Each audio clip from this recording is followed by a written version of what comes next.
Today's teens face a multitude of challenges. Pressures from school, family, and friends can often overwhelm students.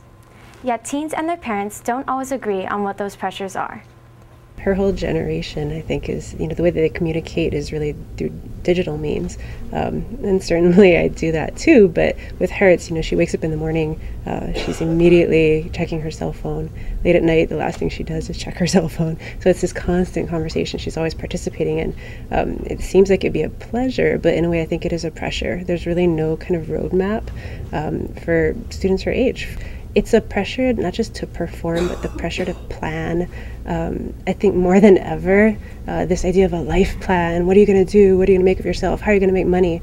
I think it's looming bigger across this current generation than it has in any other. For me, I don't actually have that much. My dad, I don't think he ever went to college, or he's taking college courses now. And then my mom, she went to UH, so they haven't really pressured me past getting into UH. They definitely want me to shoot for scholarships and that sort of thing.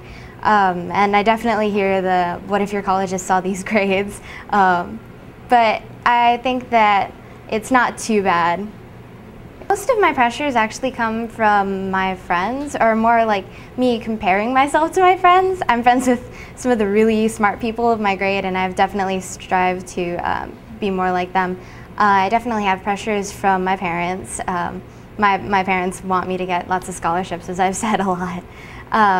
But it's more along the line, it's more me putting pressure on myself because I've seen what there is out in the world, and I know that I can't really do that without going to college. For me, when I was in high school, it was SAT scores, but it wasn't as much as outside of school, extracurricular. For my daughter today, it's very much what makes her different, what has she changed, or how has she made things better in her own community. And so that's very different. It's not only in school, it's yes, but beyond, and who you are as a person, as a whole.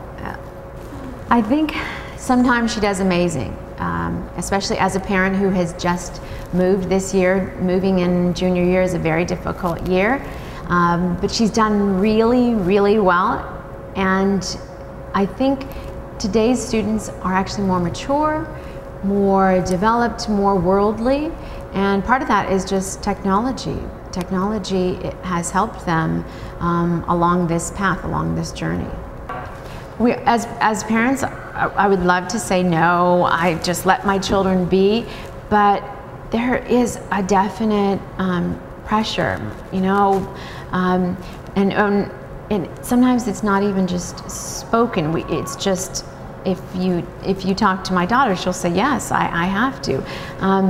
But that's also the environment that we create at home, hopefully, is one that makes it so that education first, get your studies done, enjoy what you're doing. I think that additional pressure definitely adds to how you think, not necessarily how you act though, because it ultimately depends on what you think about that pressure and how you handle it.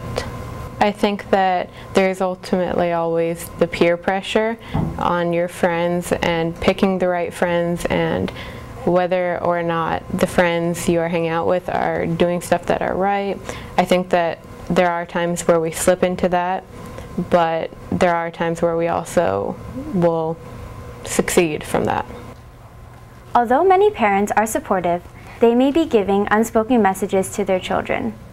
Clear expectations through frequent conversation can help dispel pressures teens face. Good, clear communication benefits all parties involved.